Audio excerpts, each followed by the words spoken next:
I've had some people ask about seeing the window sticker for my specific truck and what I built.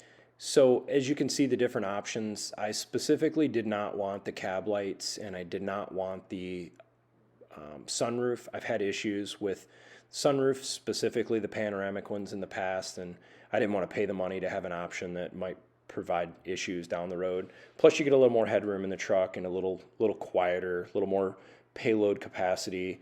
And you know, the cab light thing is a subjective thing. It's not for me, but a lot of people enjoy it. But anyhow, I just wanted to share this picture, and you can take a look at it.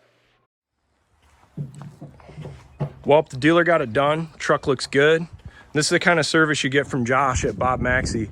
He delivers the truck, and he's even up in the bed right now putting the box links on for me.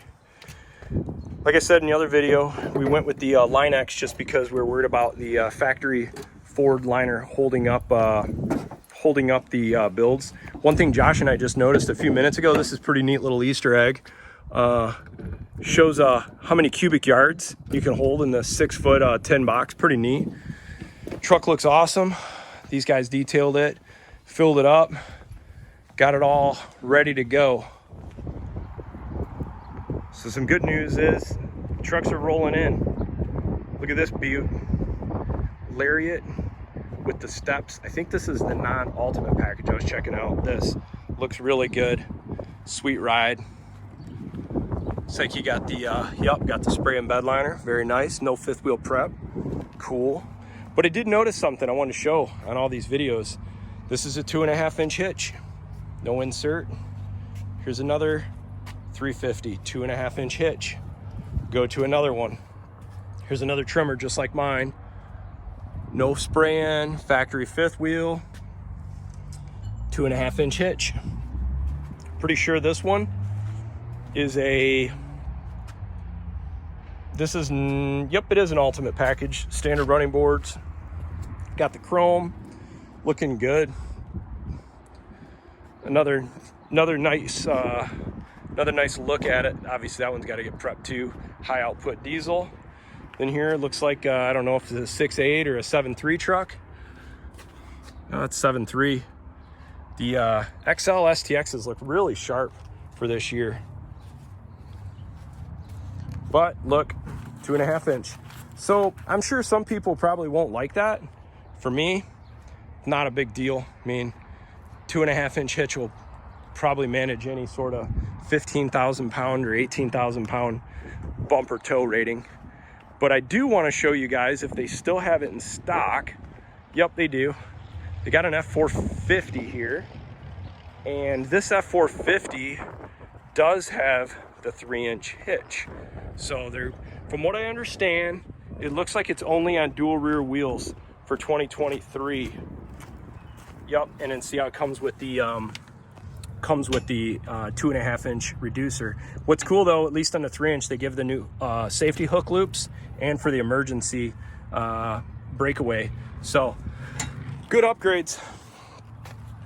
450s are a beast. Give you guys a different look at some profiles here. You can kind of see some height differences. Got a 350 STX standard 4x4.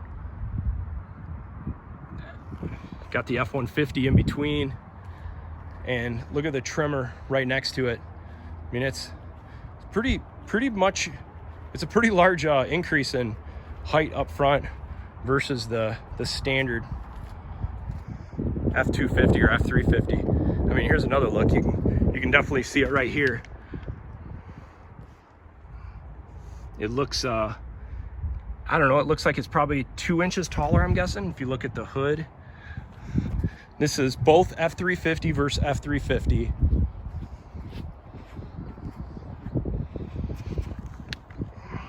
So, you know, this view, it doesn't look as compelling, but I mean, you can see the height in the tires and a gap between the wheel well. Definitely a little higher.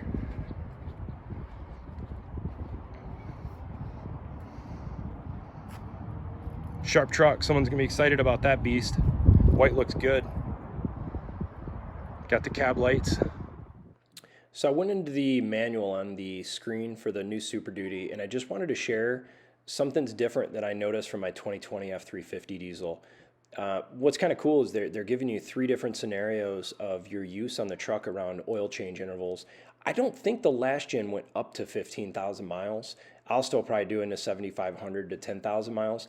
But anyhow, I thought that was pretty interesting, and it's pretty neat to search for this stuff in the menu. This next picture was just other maintenance items, and it kind of breaks down the engine air filter, and let's see, it also mentioned something about the front wheel bearings as well as the fuel filters. And then the last, a lot of people were wondering, what is the DEF capacity for the new trucks? And you can see 7.5 gallons. And I'm going to be doing a video and kind of monitoring what I'm seeing for DEF consumption and comparing to my last generation truck. Appreciate everybody watching. More good videos to come.